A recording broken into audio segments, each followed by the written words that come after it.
Alhamdulillahi Rabbil Alamin. Assalatu wassalamu ala ashrafil anbiya'i wal mursalin wa ala alihi wa ashabihi ajma'in. Allahumma fassalli wa sallim wa barik ala Muhammad wa ala alihi wa ashabihi wa man tabi'ahum bi ihsanin ila yaumil. Ibu-ibu yang dimuliakan oleh Allah, kita lanjutkan pengajian tafsir kita. Alhamdulillah, pada siang ini telah sampai pada surat Al-Baqarah ayat 208. Mari kita simak bersama-sama. A'udzu billahi minasy syaithanir rajim. Bismillahirrahmanirrahim. Ya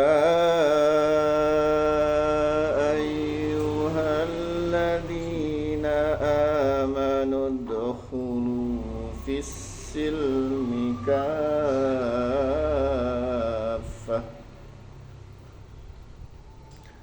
wa la tattabi'u khutuwatis syaitan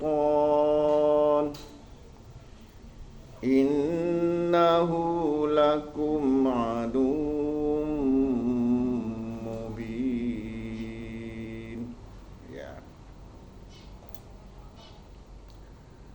Allah berfirman sebagaimana yang sudah kita bacakan tadi, yang artinya, wahai orang-orang yang beriman, ya ayyuhalladzina amanu, wahai orang-orang yang beriman, udkhulu fis-silmi kaffah, masuklah ke dalam Islam secara kafah, secara sempurna, secara keseluruhan. Ya. Wala tattabi'u khutuwatis syaitan. Wala tattabi'u khutuwatis syaitan, dan jangan kamu, kata Allah, mengikuti langkah-langkah syaitan. Innahu lakum aduwwum mubin. Sesungguhnya syaitan itu musuh yang nyata bagimu. Nah, ibu-ibu, kita ulang lagi.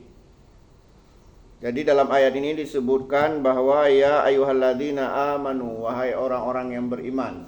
Nah, ayat ini turun di Mekah atau Madinah? Madinah. Kenapa? Iya, memang ibu ini luar biasa. Kalau ya ayyuhalladzina amanu itu ayat-ayat ya yang siapnya itu menandakan itu turun di Madinah. Kalau ya ayyuhan nas, Mekah, ya, karena panggilan untuk seluruh manusia. Ya, panggilan untuk seluruh manusia. Apakah dia sudah masuk Islam atau belum? Tapi kalau ya ayyuhalladzina amanu itu para ulama ahli tafsir mengatakan, ya, dan jika dilihat memang asbabun nuzul beberapa ayat Al-Qur'an menunjukkan itu turunnya di Madinah. Jadi ada orang beriman, ya, atau orang mukmin. Bagi laki-laki disebut mukmin. Bagi perempuan mukminah. Bagi laki-laki disebut muslim. Bagi perempuan muslimah. Nah, jadi ada muslim, mukmin, muttaqin. Nah, sekarang saya tanya sama ibu-ibu, apa bedanya? Ini sudah pernah saya jelaskan. Apa bedanya muslim atau muslimah, mukmin atau mukminah serta muttaqin. Apa bedanya? Kalau muslim itu siapa?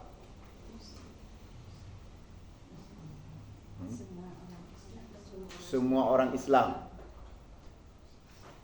Ya. Ya, bagus. Semua orang Islam.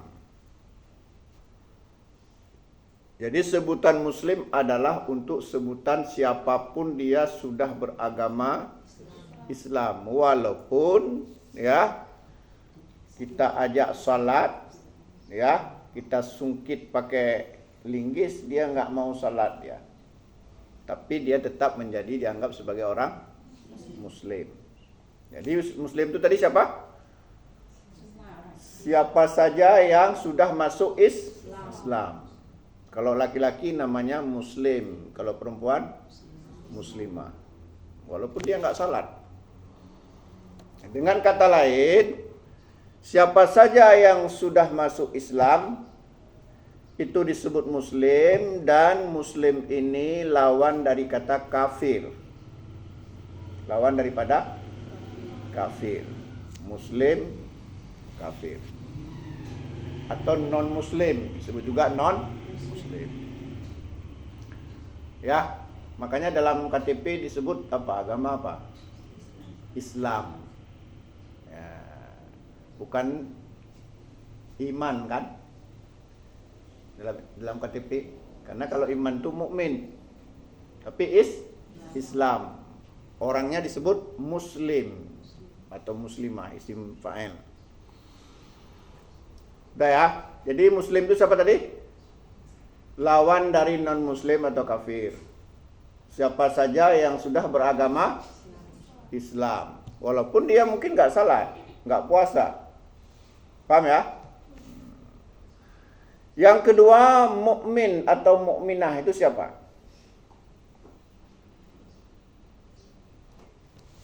Mukmin atau mukminah itu siapa? Taat.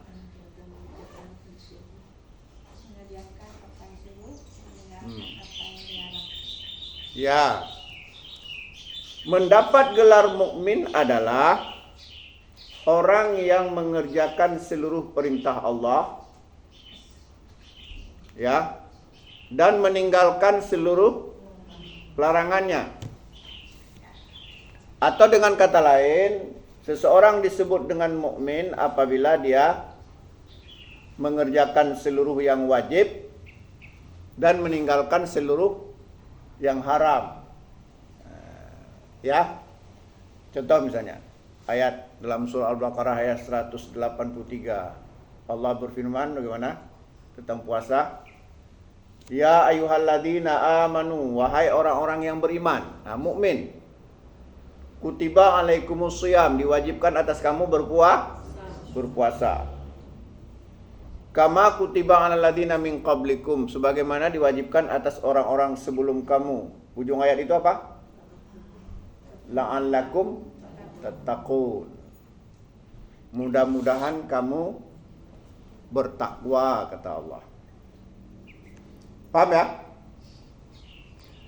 Jadi sebutan tadi Allah panggil dengan mukmin, wahai orang-orang beriman, karena Allah menyuruh sesuatu yang wajib.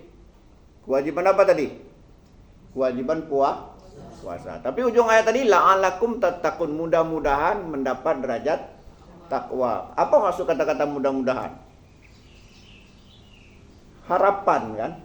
Harapan bisa dapat, bisa tidak. Nah, seperti saya bilang kan, mudah-mudahan ibu semuanya ini besok beli mobil Pajero, kan itu harapan. Bisa jadi besok beli, ya jual tanah, jual rumah. Ya, bisa jadi tidak. Namanya harap, berarti la'alla ini harap. La'allakum, mudah-mudahan kalian mendapat derajat takwa. Tapi kalau mukmin tadi langsung dapat, kenapa? Perintah yang wajib. Terus siapa pula yang mendapat derajat muttaqin? Nah, kan cirinya tadi, kalau muslim siapapun dia sudah Islam walaupun nggak salat. Kalau mukmin tadi apa? Orang Islam yang mengerjakan seluruh yang wajib, meninggalkan seluruh yang haram. Nah, kalau mutakin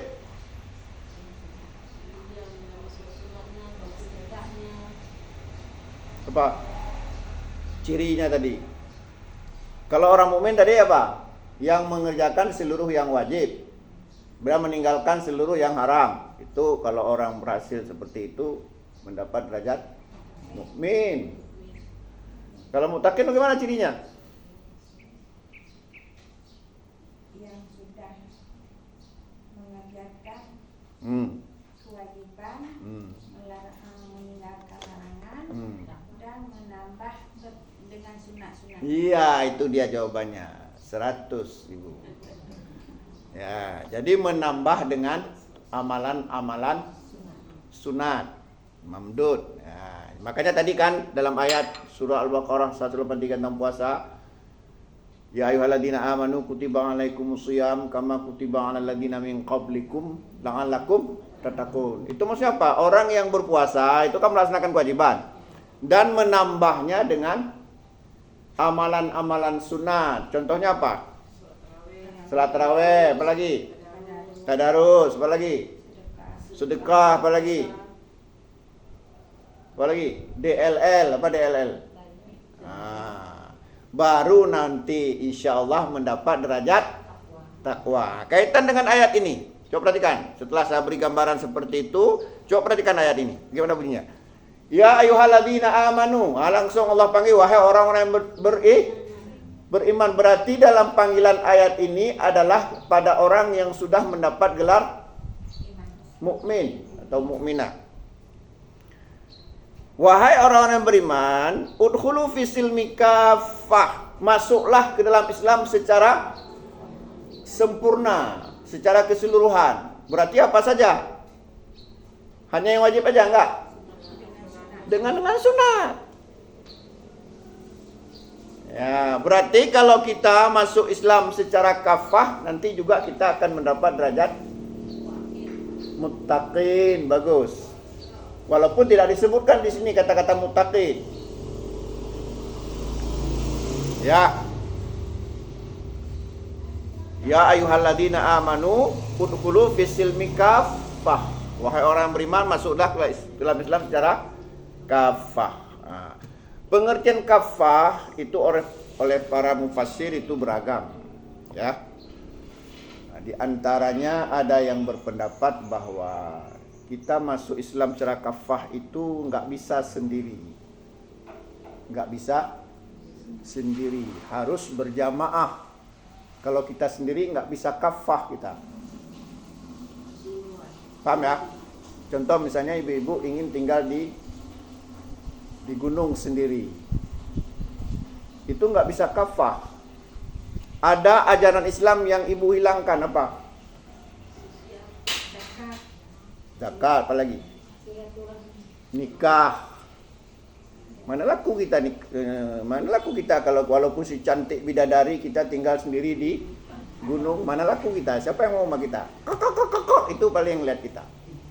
Berarti nikah sudah kita hilangkan. Apalagi jual beli. Jadi muamalah sudah hilang. Kenapa? Karena kita tinggal sendiri. Makanya nggak bisa kita mencapai kafah kalau kita sendiri. Berarti baru kita bisa mencapai kafah apabila kita berjamaah. Betul kan? Contoh sederhana misalnya salat. Bagaimana kita mendirikan salat berjamaah kalau kita sendiri? Apa kita jadi imam, jadi makmum? Ya? Paham ya? Jadi baru kita bisa mencapai tadi apa? Allah suruh kita masuk Islam secara kafah. Itu artinya apa? Kita harus berjamaah. Sekarang boleh nggak kita tinggal sendiri di hutan? Tapi kan tadi kalau kita tinggal sendiri di hutan berarti nggak kafah lagi lah. Ya, kita bisa nggak kita tinggal sendiri di hutan kan? Tinggal boleh, Islamnya nggak Enggak kafah. Boleh enggak pertanyaannya? Tidak. Kita tidak boleh tinggal sendiri di hutan karena kita tidak kafah. Ini perintah Allah. Udkhulu fi silmi kafah. Masuklah ke dalam Islam secara kafah. Dan tadi sudah kita jelaskan kita tidak bisa menjadi kafah kalau kita sendiri. Jadi berarti kita nggak boleh tinggal sendirian di hutan karena ada bagian ajaran Islam, bagian hukum Islam yang kita hilangkan. Bagian apa itu? Bab apa? Bab muamalah. Tapi jika ada sebabnya boleh. Ya, coba perhatikan hadis ini. Kata Nabi, ya, fa'tazil tilkal firak kullaha walau anta'adda bi asli syajarah hatta yudrikal maut. Kata Nabi, menyingkirlah kamu dari kelompok-kelompok itu semuanya. Kelompok apa? Jadi ada, kata Nabi, pada suatu masa, man ya'ish minkum fasayara ikhtilafan katsiran. Jika kalian hidup pada suatu masa, terjadi perbedaan pendapat yang sangat banyak. Semuanya mengaku Islam. Semuanya mengaku benar. Semuanya mengaku mengajak kita. Padahal kalau kita masuk kelompok itu langsung kita menjadi penghuni neraka.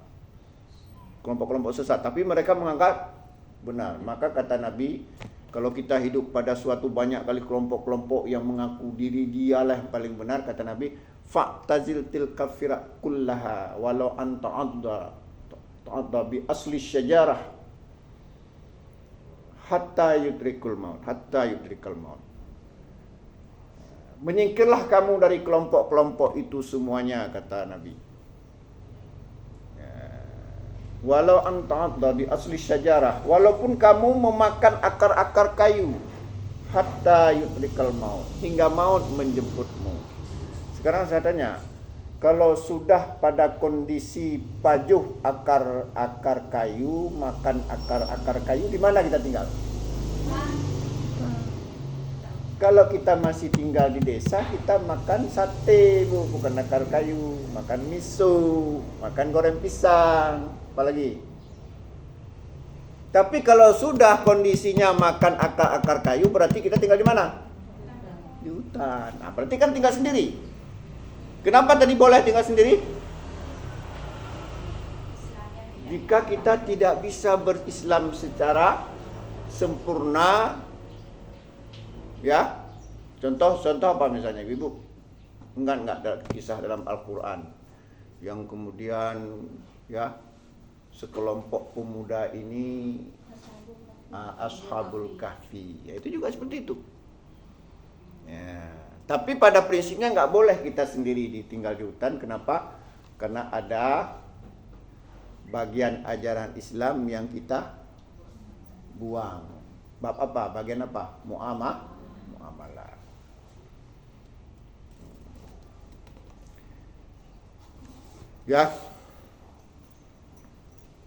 Ya sudah. Jadi tapi kalau ada sebab boleh, ya. Ya udah. Sekarang kemudian ada juga yang sekarang saya tanya, yang namanya kafah itu maksudnya apa? Apakah hanya dalam masalah agama saja, ada juga masalah dunia? Dunia akhirat. Nah, kita disuruh masuk oleh Allah secara kafah, secara sempurna, ya, secara keseluruhan. Itu hanya urusan agama saja, atau juga termasuk urusan dunia? Dunia itu kan jembatan. Itu dunia dan akhirat. Berarti masuk perintah ini apa? Allah suruh kita jadi guru, jadi dokter. Coba bayangkan, Bu, kalau seandainya nggak ada dokter, bagaimana nasib kita? Berarti kalau nggak ada yang nggak mau jadi dokter, berarti belum kafah Islam. Makanya saya katakan tadi, kita nggak bisa berkafah kalau kita sendiri. Nggak mungkin kita jadi dokter, kita jadi insinyur, kita jadi guru. Masing-masing bagi tuh baru kafah. Paham ya? Jadi masuk Islam secara kafah maksudnya apa? Secara berjamaah. Sekarang saya tanya sama ibu-ibu, apa hukumnya belajar ilmu kedokteran? Fardu kifayah. Hmm? Fardu kifayah. Kenapa fardu kifayah? Karena kalau orang itu sudah belajar, sebahagian orang sudah belajar ilmu kedokteran, kita nggak wajib lagi, kita wajib belajar yang lain. Iya, maksudnya kenapa itu menjadi wajib? Wajib walaupun wajib kifayah. Dia harus ada alasannya. Karena kalau nggak ada dokter nanti orang sakit. Iya, bagus. Ya. Jadi para ahli fikih mengatakan, para ulama usul mengatakan, la yatimul wajib illa huwa fahuwa wajib. Tidak sempurna sebuah kewajiban tanpa dia, maka dia pun menjadi wajib. Sekarang saya tanya sama ibu-ibu. Ibu-ibu bisa salat? Salat kan wajib. Ibu-ibu bisa nggak salat? Kalau ibu sakit? Nggak sempurna kan salatnya? Ya kan? Supaya sempurna salatnya, harus sehat. Supaya sehat harus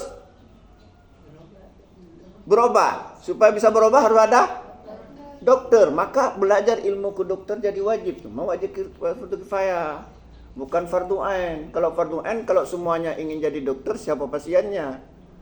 Nanti juga bangkrut nanti dokternya, nggak ada pasien semuanya. Paham ya? Jadi saya ulangi lagi. Belajar ilmu kedokteran apa hukumnya? Fardu kifayah. Kenapa fardu kifayah? Kenapa deh? Karena tidak sempurna sebuah kewajiban tanpa dia, maka dia itu menjadi wajib. Contoh gini misalnya, ya. Berjihad wajib enggak dalam kondisi kita diperangi? Wajib. Bisa enggak kita berjihad tanpa pakai senjata? Enggak. Maka membeli senjata jadi hukumnya jadi wajib. Paham ya? Jadi kembali tadi.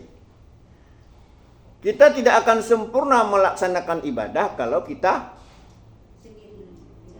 sakit. Sakit asma, sakit keing. Kayak mana mau sempurna? Ya enggak? Apalagi disuruh puasa. Haji pun hoyong-hoyong gini. Supaya tidak hoyong harus berobat. Udah ya? Berobat berarti harus ada orang yang mengerti obat. Harus ada yang mengerti tentang penyakit. Maka tidak sempurna suatu kewajiban. La yatimul wajib illa huwa fahuwa wajib. Tidak sempurna sebuah kewajiban tanpa dia, maka dia itu menjadi wajib. Kan saya tanya lagi. Menjadi guru wajib enggak? Kenapa wajib? Jangan bodoh semua orang nanti. Hah? Kalau nggak ada guru kan. Sekarang saya tanya, menuntut ilmu hukumnya apa? Apa dalilnya? Ya udahlah, ya. Nabi mengatakan talib bukan, itu bukan hadis. Talib, tuh. Talibul ilmi faridatun ala kulli muslimin. Ya, menuntut ilmu wajib bagi setiap muslim. Dah.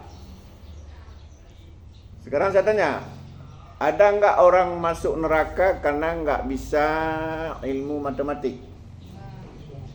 Nggak. Ada nggak? Kenapa kamu masuk neraka? Aduh, saya nggak punya ilmu tentang bagaimana buat kuih. Ada nggak? Kalau begitu ilmu yang mana yang wajib? Harus jelas dulu. Jangan semua ilmu. Ilmu tentang ibadah. Ibadah aja. Kebutuhan sendiri. Ya, berarti ilmu yang wajib adalah ilmu yang tentang ilmu agama, tentang ilmu agama. Ya, misalnya apa? Tentang bagaimana salat, ya, bagaimana puasa, saum, bagaimana, apalagi tentang akidah. Contoh misalnya gini, Bu. Ya. Contoh gini. Boleh nggak kita pakai jimat? Tidak. Dari mana kita ketahui tidak? Karena kita punya ilmu kan. Apa ilmunya? Kita mengetahui Nabi bersabda, "Man ta'allaka tamimah faqad asyraka." Sesungguhnya barang siapa yang menggantungkan jimat, sungguh dia telah syirik. Sudah. Terus kalau kita tidak tahu, kita pakai juga, mati kita. Berarti kita mati dalam keadaan syirik. Kalau mati dalam keadaan syirik, Allah menyebutkan bagaimana? Innahu may yusyrik billah faqad haramallahu al-jannah wa ma'wahun nar wa ma lidzalimina min ansar. Sesungguhnya barang siapa yang menyekutukan Allah, artinya mati dalam keadaan menyekutukan Allah, maka Allah haramkan baginya surga. Tempatnya adalah neraka, tidak ada seorang penolong pun. Sudah. Tadi ada orang pakai jimat, nggak tahu kalau itu syirik. Kenapa nggak tahu? Nggak ada ilmu. Coba bayangkan, karena nggak ada ilmu, akhirnya dia masuk neraka. Maka belajar seperti ini hukumnya wajib. Nah, itu dia. Contoh lagi. Boleh nggak kita menikah dengan orang musyrik, dengan perempuan musyrik misalnya? Tidak. Tidak kan? Kenapa?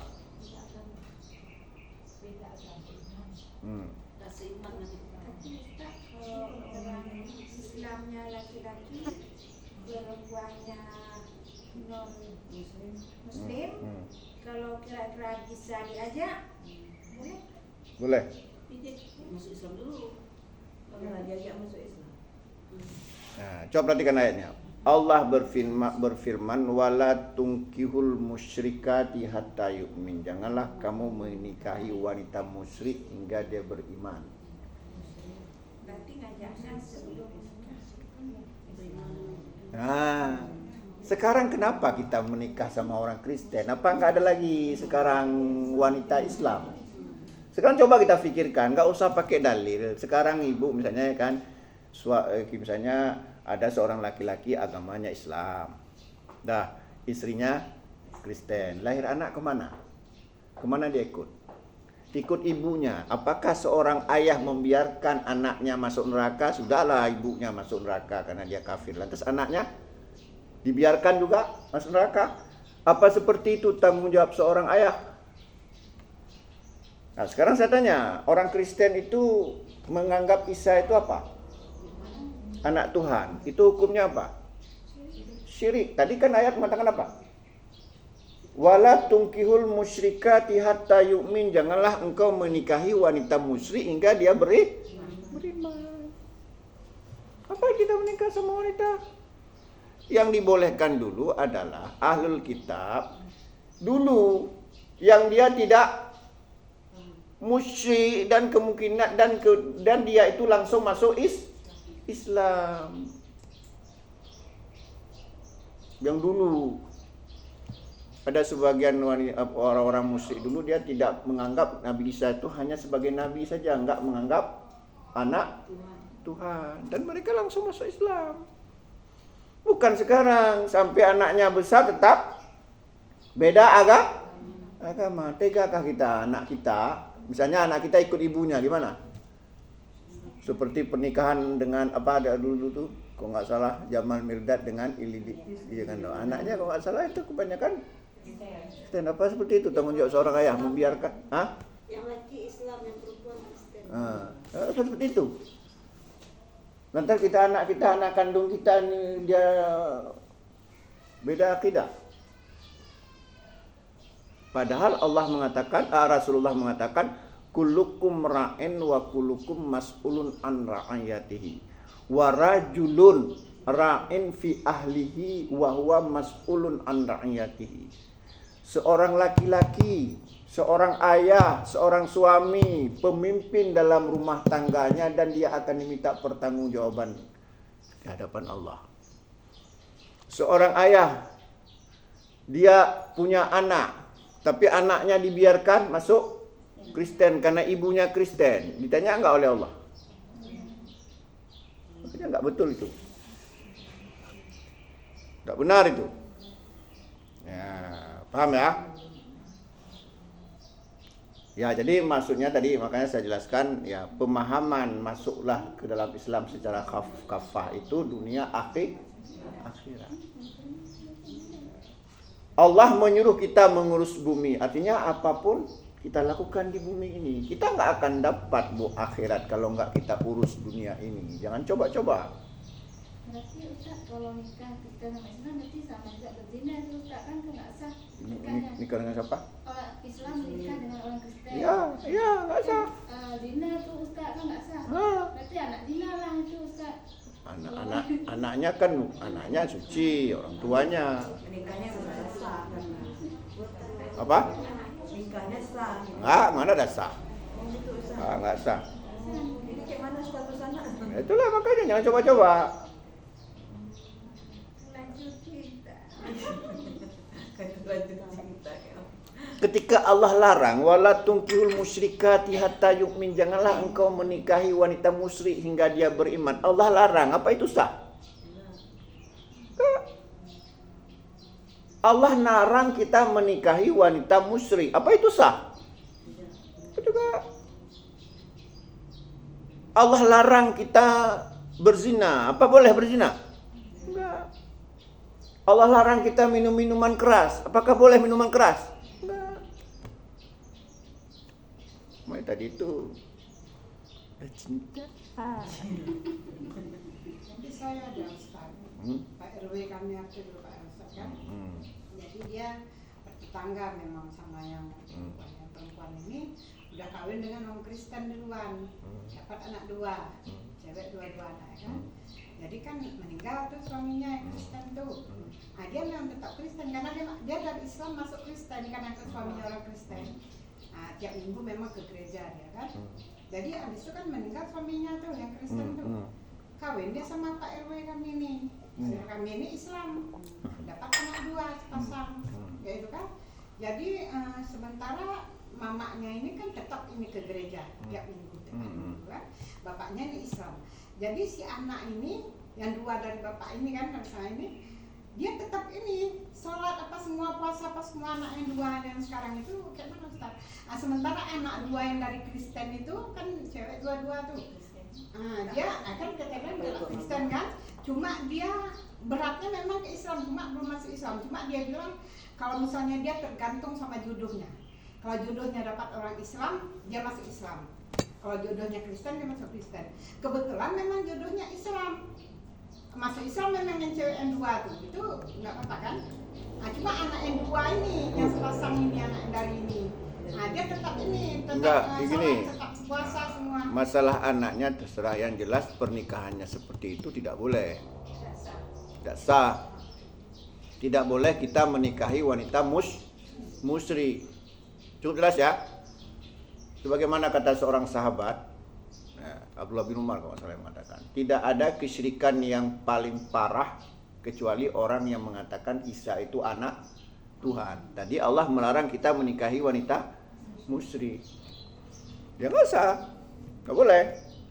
Nah, kenapa dia harus nikah tertarik dengan janda Kristen? Apa nggak ada lagi janda Islam? Banyak. Yang kita sayangkan anak 2 ini. Itulah banyak. Bahkan ada teman saya yang lebih ngeri lagi. Dia laki-laki Kristen, tapi istrinya Islam, menikah. Itu lebih zina lagi. Nah, sudahlah. Yang ingin kita katakan bahwa ya, tadi menuntut ilmu, ada ilmu-ilmu yang memang fardu ain. Ya kan tadi menuntut ilmu wajib kan? Talibul ilmi faridatun ala kulli muslimin. Menuntut ilmu wajib bagi setiap muslim dan juga muslimah. Ada yang fardu ain, contohnya apa? Fardu ain itu apa? Wajib bagi setiap. Contohnya apa? Salat, akidah dan sebagainya. Ada wajib fardu kifayah. Contohnya apa? Seperti tadi menjadi dokter, menjadi guru, Iya dan sebagainya. Ya. Ada menuntut ilmu hukumnya mubah. Contohnya apa? Kayak tadi itu belajar ilmu teknik. Oh, ada hukumnya sunat. Menuntut ilmu ada hukumnya wajib, ada hukumnya sunat, ada hukumnya mubah, ada hukumnya haram. Jadi mengikuti hukum taklifi. Hukum taklifi itu apa? Wajib, sunat, mubah, makruh, haram. Yang wajib tadi Pak, ilmu akidah, ibadah, akhlak dan sebagainya. Kalau yang fardu wajib kifayah tadi ya sudah kita jelaskan juga. Yang sunat apa contohnya? Kita untuk ilmu itu sunat. Kalau ilmu itu sudah ada sebagian orang yang mempelajari, Itu fardu kifayah. Yang sunat begini, yang memberi manfaat untuk manusia. Sekarang katanya orang insinyur, orang membuat dia buat satu jembatan misalnya kan, lantas jembatan itu diniatkan supaya orang lancar berlalu lintas, dapat pahala nggak dia? Itu sunat.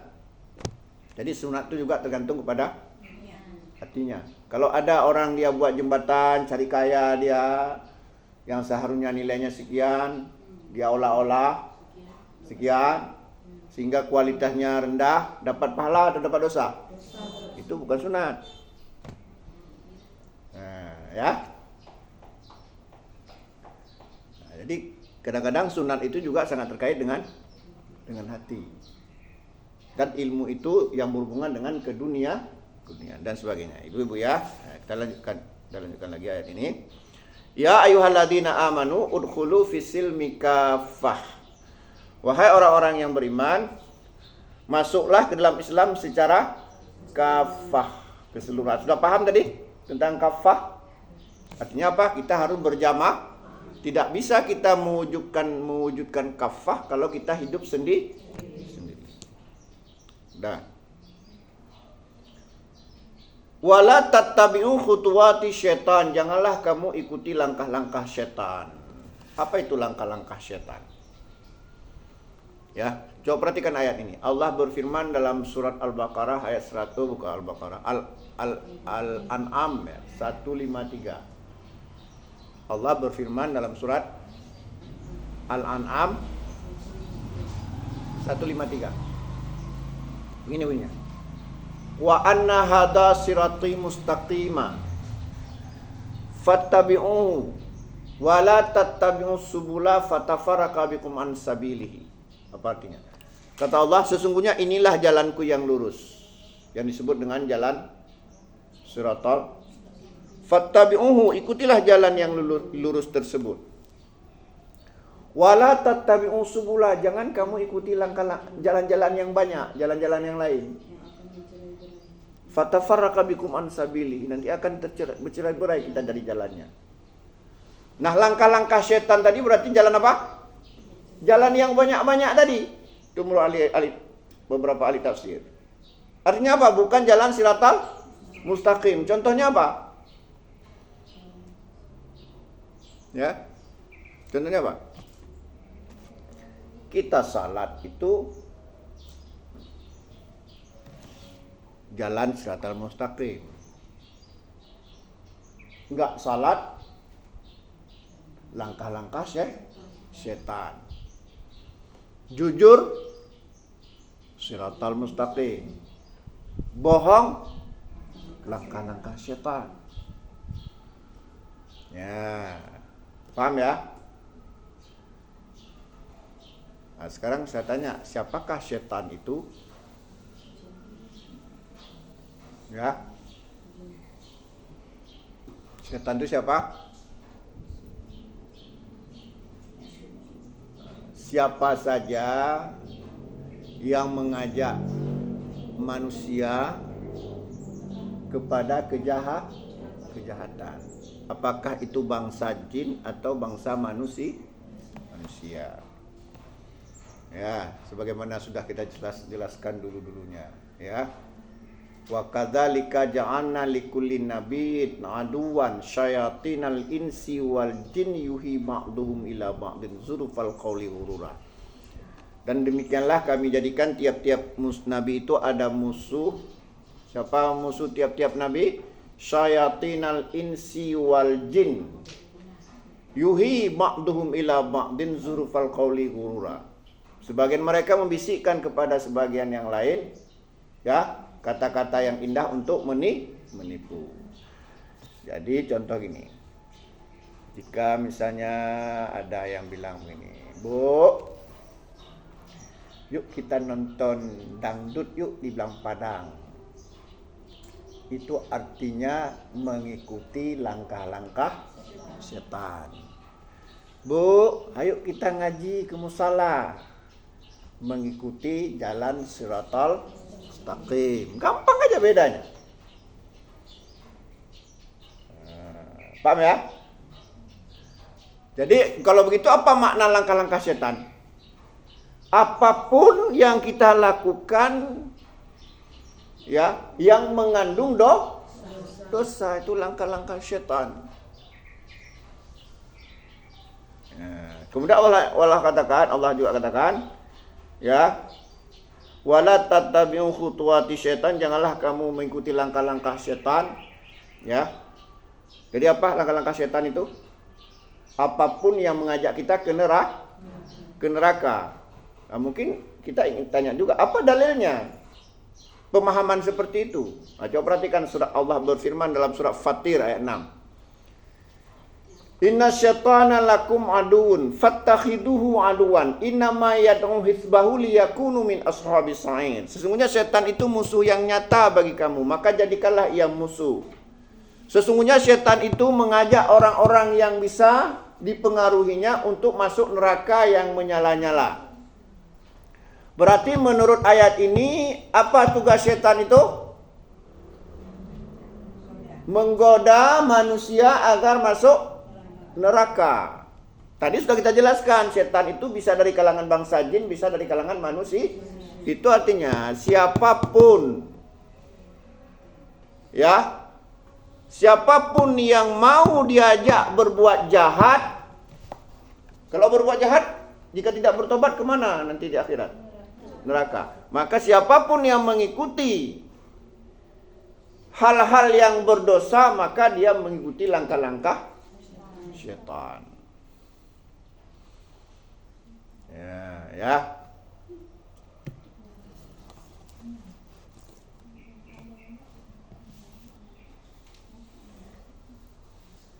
Begitu Bu ya. Jadi memang banyak. Yang paling sekarang saya tanya sama ibu-ibu, kan tadi kan setan itu kan ada dari kalangan bangsa jin, ada dari kalangan bangsa manusia. Dan juga Allah tadi mengatakan, ya, inna syaitana lakum aduun fattakhiduhu aduan. Sesungguhnya setan itu musuh yang nyata bagi kamu, maka jadikanlah ia musuh. Jangan kita jadikan teman. Sekarang Bu, mana lebih berat kita berhadapan dengan setan dari kalangan bangsa jin dengan setan dari kalangan manusia? Mana lebih berat? Entah ya tuh. Apa alasannya? Mana lebih berat kita berhadapan dengan setan dari kalangan bangsa jin dengan daripada kalangan bangsa manusia? Mana lebih berat? Hah? Apa buktinya? Manusia itu kita nggak tahu, nggak sadar, ngomong-ngomong udah. Setan licin. Baik. Karena ibu-ibu bilang karena, ya, manusia, setan dari jenis manusia itu susah, nggak sadar kita terbawa. Apalagi kadang-kadang setan itu teman kita sendiri, nggak kita open, marah dia. Nah, sekarang ibu-ibu ada nggak merasa bisik-bisikan di hati untuk berbuat jahat? Ada. Bisa nggak menghilangkannya? Kadang-kadang bisa. Enggak, susah. Itu juga lebih berat, jangan dianggap enteng Bu. Bisik-bisik di dada ini kadang-kadang lebih berat. Mungkin kalau berbentuk manusia bisa kita lari, hilang dia. Coba misalnya, Bu. Ya, apa? Si pula tuh, oh nggak mau dengar saya, mau lari, bisa. Tapi kalau setan yang ada dalam diri kita, dalam tubuh kita ini mau lari kemana dia? Coba ibu-ibu, ada nggak bisik-bisik? Diajaknya kita berbuat jahat, ada nggak? Alladzi waswisu fi sudurin nas minal jinnati. Berat Bu, setan yang ada dalam diri kita ini. Iblis, apa syaitan yang ada dalam diri kita ini lebih payah kita atasi daripada syaitan dalam bentuk manusia. Makanya kenapa kan dalam sebuah hadis qudsi Allah berfirman kepada malaikat pencatat, "Idza arada abdi ay ya'mala sayyi'atan fala taktubuha hatta ya'malaha." Jika hambaku berniat berbuat jahat, jangan kamu catat dulu hingga dia mengamalkannya. Kenapa? Karena bisa jadi niat jahat itu bukan dia, tapi setan. Ada nggak setan dalam diri kita? Nah, kata Nabi apa? Ma minkum min ahadin illa wukila bihi qarinuhu minasyaitan. Tidaklah seorang pun di antara kalian melainkan ditemani dalam tubuhnya qarin dari kalangan setan. Ada, makanya yang bisik-bisikan. Ini lebih susah. Kalau manusia mungkin bisa kita tinju dia, pok jatuh. Tapi ini mau kita tinju diri kita sendiri. Contohnya nggak jauh-jauh, Ustaz. Gimana? Misalnya kita mau sholat aja, bentar lagi lah. Itu dia. Sekarang bagaimana mengatasinya tuh? Apa kita tempeleng nih? Kita tempeleng ini. Setan kau kita tempeleng. Akhirnya bengkak-bengkak badan kita. Bunuh diri. Makanya lebih berat. Kemudian alasan kenapa setan dalam jenis jin yang berada dalam tubuh kita ini lebih berat, karena memang dia program utama setan itu menyesatkan manusia. Kalau manusia dia enggak sadar aja mempengaruhi orang lain berbuat jahat. Kan enggak ada tujuan manusia mempengaruhi orang lain untuk masuk neraka, enggak ada.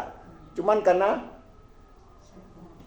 tanpa sadar aja, atau kalau sadar karena dia suka berbuat maksiat. Tapi kalau setan enggak, memang program utama. Siapa sekarang saya tanya, siapa bosnya setan? Siapa? Iblis. Perhatikan ungkapan iblis kepada Allah. Apa kata iblis? Fabima aghwaitani, karena engkau ya Allah telah menghukumi aku sesat, kata iblis. La aqudanna lahum siratal mustaqim, maka sungguh aku akan menggoda hamba-hambamu manusia dari jalanmu yang lurus. Ada manusia yang bilang kayak gitu sama Allah?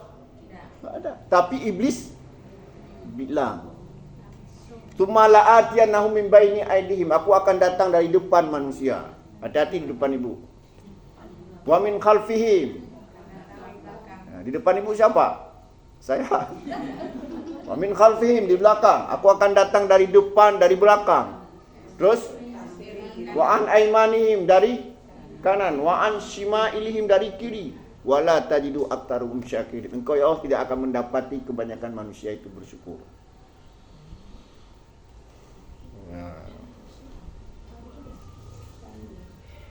Itu. Sekarang bagaimana caranya menghentikan setan dalam tubuh kita? Dia nggak bisa hilang. Kalau hilang gampang, nggak bisa hilang. Kalau kita ini yang capeknya kita setan dalam tubuh kita ini. Begitu kita down, makin di down. Begitu kita hebat, makin sombong dibuatnya. Coba ya ibu-ibu misalnya lagi sedih, dibuat makin sedih oleh setan. Padahal kita hanya sedih aja, kenapa? Nggak dibeliin HP sama suami. Tapi setan mengatakan apa? Itu suami kau tuh memang tak berguna. Udah ke situ larinya. Wow, dibesar-besarkan oleh setan. Kita nggak sadar, kita lama-lama dibisi-bisi akhirnya terpengaruh kita.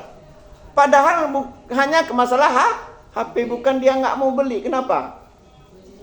Nggak ada uang. Tapi kurang perhatian lah, dibilang lama-lama akhirnya jadi padahal masalahnya hanya sekedar HP, tapi sudah merembes kemana-mana. Kerjaan siapa?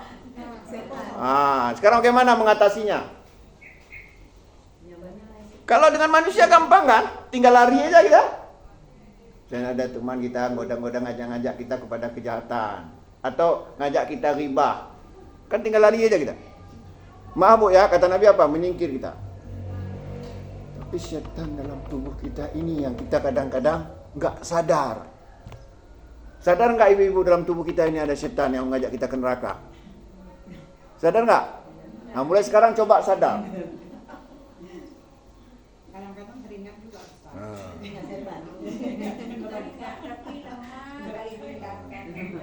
Ya, sekarang saya tanya.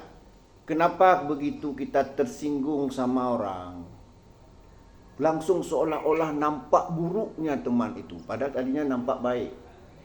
Begitu dia sekali disakiti hati kita, seluruh keburukannya seolah-olah muncul dalam tabel kayak apa komputer itu. Nampak? Siapa yang buat kayak gitu? Setan. Dia nggak sadar. Makanya ada istilah apa?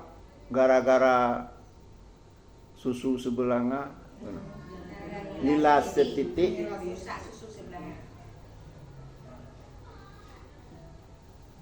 Ya.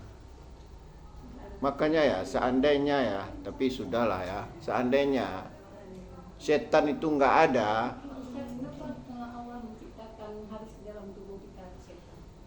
nah itu nggak bisa kita jawab, itu urusan Allah. Nah itu nggak tahu, itu sudah Allah menguji kita ya. Nah, karena mungkin begini ya. Pasti ada poin itu. Ya gini, mungkin begini kan. Ya Allah mengatakan kan ini, ahasiban nas ayyutraku ayyaqulu amanna wa hum la yuftanun. Apakah manusia itu dibiarkan mengaku beriman padahal belum diuji? Ingin Allah uji kita. Lagi pula begitu ini, surga itu sangat indah sampai iblis sangat cemburu kepada Adam, padahal iblis juga di surga. Dah. Surga itu sangat, jannah itu sangat indah. Enggak mungkin kan kita masuk surga yang begitu indah tanpa testing, tanpa ujian. Ya, tanpa uji. Ya, mungkin diuji kita. Diuji kita. Ya, diuji kita. Allah berikan surga itu beda-beda. Kenapa? Hasil dari ujian itu juga beda-beda. Allah sediakan neraka untuk apa? Yang enggak lulus ujian. Tapi kalau kita tanya kenapa seperti itu hak Allah. Enggak boleh kita tanyakan. Memang betul kalau seandainya enggak ada setan yang menggoda kita, mungkin kita ya, ini saja, mudah-mudahan ada manfaatnya. Aku lubi qauli hadza fastaghfirhu innahu ghafurur rahim. Wassalamualaikum warahmatullahi wabarakatuh.